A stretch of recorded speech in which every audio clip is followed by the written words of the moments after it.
And now the hot seat. And here's your host, Melva Williams. Welcome to the hot seat with me, Melva Williams. Today we are here with a very special guest, Mr. Willie Bradford from the city of Shreveport and the city council. Yes. Good to have you here. Well, good to be here. Thank you for inviting me, Doc. I am excited about being on the hot seat. Well, I am really glad to have you here. Everybody knows you as such an advocate for the citizens of Shreveport.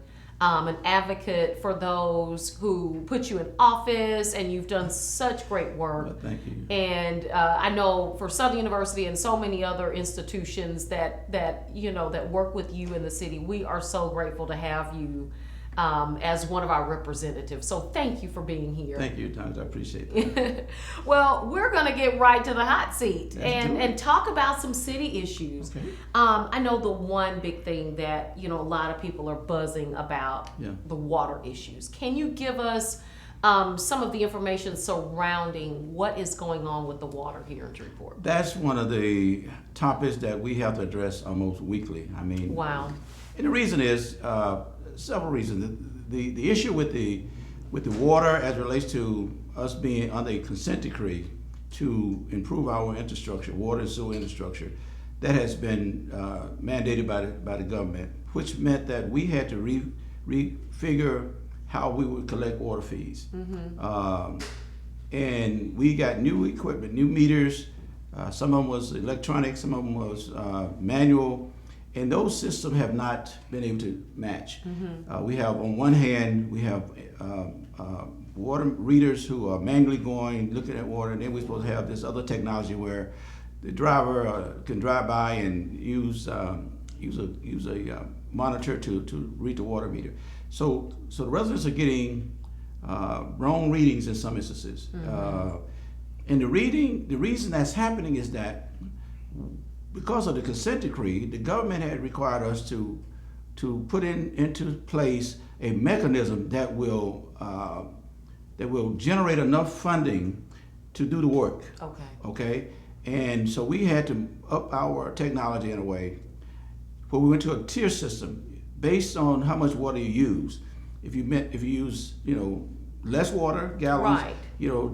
That means your sewage charge was less, and you was calculated on that basis. Absolutely. But now that the tier system was not reading right because of the function of some of the water meters, residents are getting inaccurate readings, and the city is making those adjustments as we get them.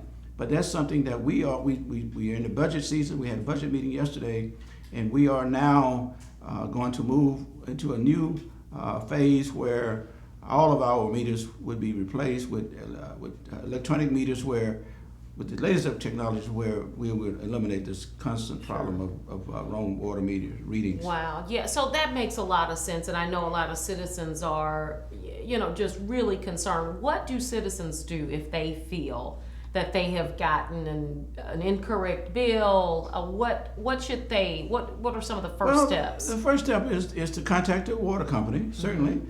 And if you can't get any resolve from the water company, contact your city councilman, the mayor's office. And what we do is, we would send somebody out immediately to check for leaks and make sure that it's not right, because it could be a leak. It could be some other malfunction within that system at the house. Mm-hmm. And if it's on this side of the meter, it's the city's problem. It's on the other side of the meter, it's the homeowner problem. But mostly what we'll do, if a reading or a bill come out to where it's so the disparity is so wide, like if your average bill has been like $30 a month, right, and all of a sudden one month you get a bill for $80, something's wrong. Sure. With that. Yeah. You one couple of family members and no real water usage. Mm-hmm. So the city would use some averages in some instances to get that right, but you would not be responsible for any water bill that is not your issue and it was a problem of the city. So we feel good that we are addressing those as we come, but we understand the problem because we're getting too many complaints and inquiries regarding their water bills. Wow. Well, I really appreciate knowing that. I know so many people have just had a lot of questions and really want to get some resolve. But I think with the new meters coming online, Yes. people will really see that. Now, will the homeowners be charged anything for the new meters, No, or will no. it would just be a addition? Well, it's replacement. It's a replacement because we now in the technological world, and we just need to move with the technology of the Exactly, times. And we yeah. think that this will expedite us getting the readings back timely, and it would expedite us being responsible. But more importantly, it would save us, I think, on manpower. We would Right. be able to lessen who out walking the streets taking those meter Definitely, readings. Yeah. definitely expedite everything, Yeah, and it's- that is certainly Yeah. important. Win-win-win, yeah. Yeah, so I want to jump right into I-49 Okay. and Allendale Sure. and that community. Can you share what that means for Shreveport and Allendale and how this is going to affect those residents? Well, my view is simply that I think I-49 inner city corridor will bring economic value opportunities Sure. to the inner city. We got two views on that, though. I mean, there's another group that feel like Allendale is a historic community, and that the I-49 corridor will somehow hurt Allendale, and some people even say that it would destroy Allendale. And I'm like, have you been to Allendale lately? Okay. Okay, I'm saying the Wow. fact that Allendale has been disenfranchised for years. Most of the homeowners in businesses, in churches over there would love to see the I-49 corridor come through. There's another group that's around the Allen Avenue, Fuller Center homes that feel like that they will be directly impacted in that they would have to be displaced. But they have to understand, and I've spoken with them, that they will have equal or greater value if the government come in and buy that corridor and replace them in another location.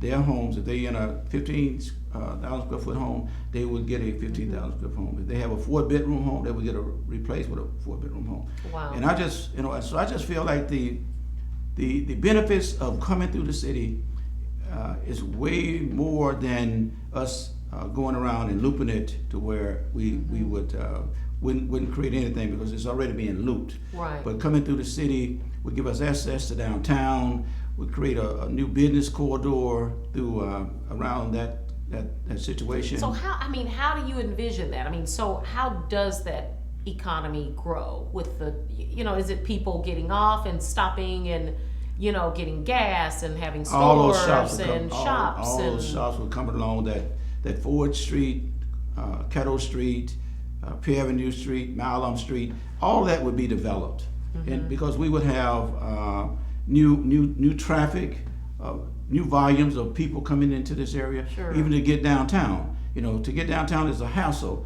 but with I-49 corridor, there will be exits, proposed exits on 4th Street and maybe Malum Street. But I'm just saying that it would be such a impact. Some people looking at a $1 billion impact on the Right. city to make that Right. happen. But so I'm in favor of it. It's in the hands, of the Louisiana Highway Department as well as the Federal Highway Department. And hearings has been held and testimonies has been given, and now we are waiting to get the response from DOTD to see what route are going to be accepted as the Right. proposed route. Because I understand, we're going to get the traffic from New Orleans and South Louisiana, Baton Rouge, using I-49 up. Sure. And so it's crossing over also into the Martin Luther King area. That's true. And so is that going to be the same impact that you'll see for MLK in the Cooper Road area? The north side of Shreveport is already booming. It done started to Sure. There's a new reflect it. Walmart out there. Exactly. There's a new, Exactly. lots of new restaurants. And the MLK exit is the next completion. It's going to be completed next year, 2017 in December. And already I'm getting inquiries about businesses. Circle K is interested to come in that way. Oh, wow. Some fast food restaurants, which we don't have. Right. There's 15,000 residents in that area, and we have to go outside of that community to get a hamburger. Definitely. So we're really anticipating the impact that's going to have. But that same impact can go further into the inner city, Allendale, and parts of Lakeside will be affected. So we feel good about the possibilities of this corridor coming through the Definitely. downtown. Well, listen, you don't go. We got to take a break, Okay. but you stay in the hot seat. All right. Thank you. And we'll be right back Okay. after these messages. Sure. Coming up next on the hot seat, we talk elections and early voting turnout. We'll be right back with more Hot Seat with Melva Williams. You can catch me 6 days a week on iKoala Radio. You don't want to miss the hot seat with me, Melva Williams. It's just music, baby. Since 1985, J&S Electronics has served the architects with superior electronics from transistors, resistors, and fuses. We carry HDMI cables and a wide selection of AV cables and connectors. We also have a large supply of batteries and tools to handle your projects. Need Cat 6 or CCTV systems? Call us at 318-631-8675 or come see us today at 6437 Greenwood Road. Catch the hot seat with Melva Williams, where we have an opportunity to talk about politics, city events, all sorts of great things that's going on in the city of Shreveport. You don't want to miss it. The hot seat with me, Melva Williams, on B45.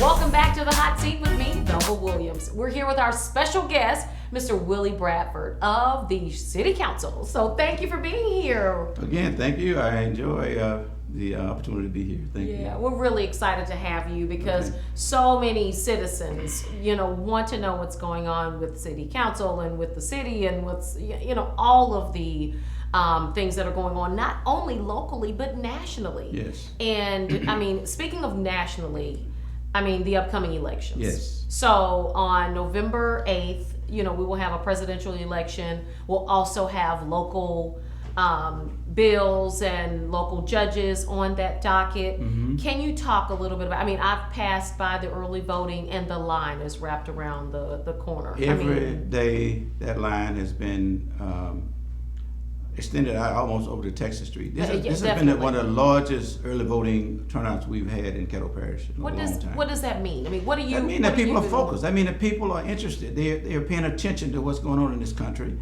The presidential election certainly is one of the hottest elections, one of the most important elections. Certainly. I've never seen anything like it. It's the most dysfunctional election in the sense that we're not hearing issues. We're hearing personal attacks and mudslinging. I've never seen this much mud slung in a presidential election. It has, and we have not been able to focus on the real issues that are affecting our lives from a national point of view. And I think residents pretty much have made up their mind on who they trust. We get a lot of rhetoric, a lot of propaganda out of these candidates.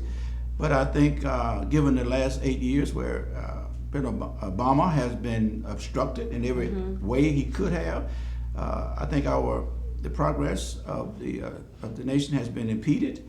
And I'm just hoping that we can get past that. It's time that we get past that, I think one thing too that is, that we hear from a lot of viewers is that, people are picking sides, and rightfully so. People have that, that choice to make. Sure. But so on November 9th, when a candidate has been selected and we have selected a new president, where do you see the country going from there? Do you see us being able to come together and get behind either of the candidates, whomever is selected?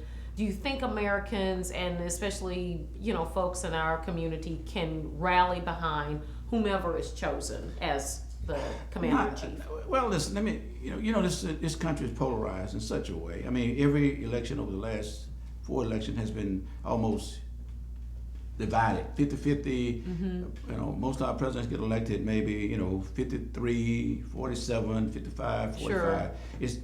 And the reason for that is that we have a culture that has creeped into America's life.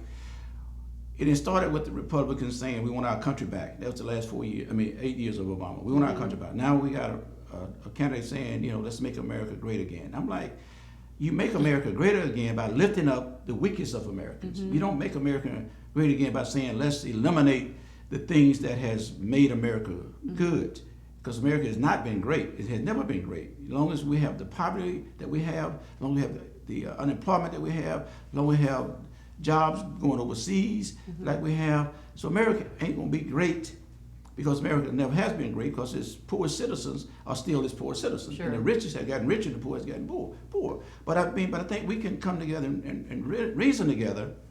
But it's going to take the candidates who would gracefully concede the election and say themselves that, listen, we need to lay aside all of these things that has hurt us, that has divided us, and let's work together to make this country what it could be.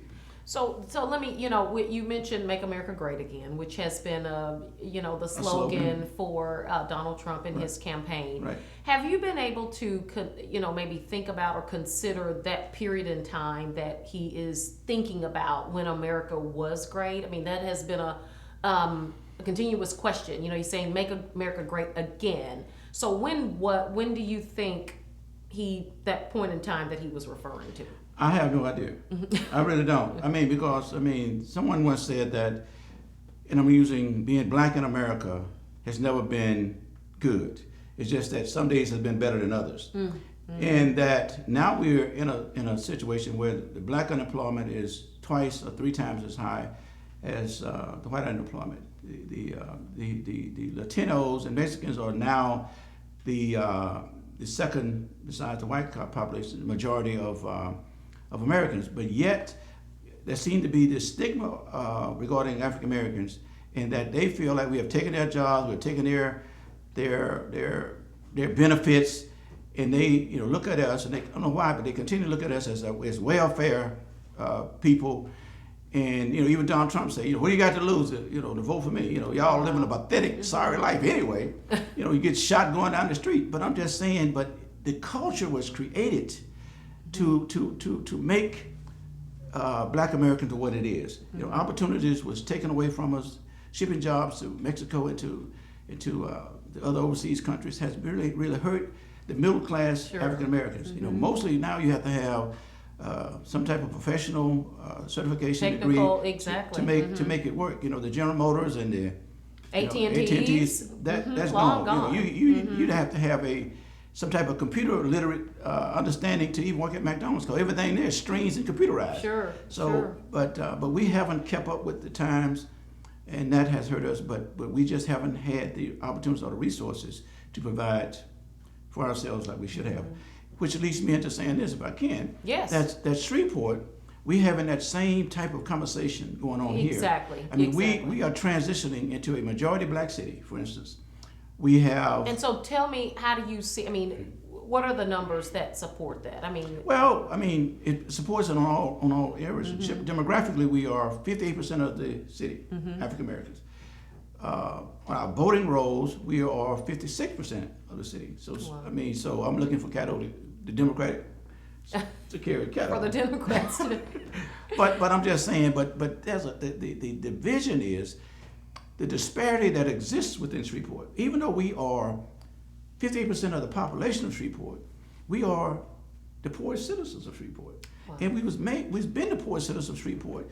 But as we transition with the political power, which I feel the next election cycle for city election, we would have 4 black city councilmen, a black mayor, we have a black superintendent, we have a black marshal, we have a black police chief. And I'm saying, so we now are going to be responsible for the governing of this city. Sure. We cannot outsource that anymore. So we're going to have to make some strong decisions on how do we put value into this city as regards to its African American citizens. Every time you see an uprising in another city, what's the first thing they say? We don't have jobs, we don't have this, you see crime. Absolutely. But it's because those that has wealth keep it within them and don't want to use that wealth to reinvest into all the citizens of our city, just like those that have wealth within the country don't want to reinvest it to make sure that we can pull up the weakest of our citizens. So on this upcoming ballot, I know we talked earlier and you mentioned a very important bill, and there are many. Yeah. Can you talk a little bit about what's most important? Well, the one that council? affects the city, Dr. Williams, is the one, the proposition regarding renewal of the fire and police. The bill includes pay raises for the fire and police, and it includes opportunities to buy new equipment, fire trucks, police cars. And the reason we need that, we haven't, until this year, we hadn't bought a new police car in 5 or 6 years. Wow. And the average mileage on those cars, 150, 200,000 miles. We have to protect this city. Sure. Fire and police is very valuable resource. Yes. First responders. Sure. but I'm asking the citizens to at least vote to renew that millage. That millage will not change. It is what it is. By renewing it's a already renewal. in place. It's in place. It's just, we've been paying it, that's what we've been doing. It's set to expire at the end of next year, but if we pass it now, it'll just continue, and the police and fire, who are in competition with a lot of other cities that we train those officers, as soon as they get trained, they get a better offer in Dallas or Fort Worth, and they're gone. We need to maintain our police force and our fire members. So I'm thinking that that one, citizens, is an easy one to do. Now, as it relates to the judges and to the other propositions that are state, so many great folks out there, right? Yeah, that we can stabilize them, but more importantly, we got to create job opportunities, economic opportunities for African American businesses, for minority businesses, and I think we can do that. Shreveport is a $17 billion economic city. Right. And right now, African American businesses are only getting 1% to 2% of those procurements throughout the city. And you cannot have a city that's majority black and cannot contribute to the economic and the tax base of this city if we don't have those opportunities to rise ourselves out of poverty into the mainstream population of Shreveport. Definitely. And so we want people to get out and vote if they have not done it already. Yeah. We want people to get out and vote on November 8th. It's going to be so important to let your voice be heard for so many important issues, from the presidential election to the judges and what's happening in Shreveport. So we'll make sure we got to get people out to vote. Yeah, let's do it. Exactly. So you stay in the hot seat. We got more time together. Okay. And we'll be right back on the hot seat with me, Melva Williams. And later, we talk about the crime summit that was held at Southwood High School and the new aquarium that's coming to downtown Shreveport. We'll be right back with more Hot Seat with Melva Williams. Like us and share us on social media. On Facebook at The Hot Seat with Melva Williams. On Twitter at The Hot Seat Show 1. Since 1985, J&S Electronics has served the architects with superior electronics from transistors, resistors, and fuses. We carry HDMI cables and a wide selection of AV cables and connectors. We also have a large supply of batteries and tools to handle your projects. Need Cat 6 or CCTV systems? Call us at 318-631-8675 or come see us today at 6437 Greenwood Road. You can catch me 6 days a week on iKoala Radio. You don't want to miss the hot seat with me, Melva Williams. It's just music, baby.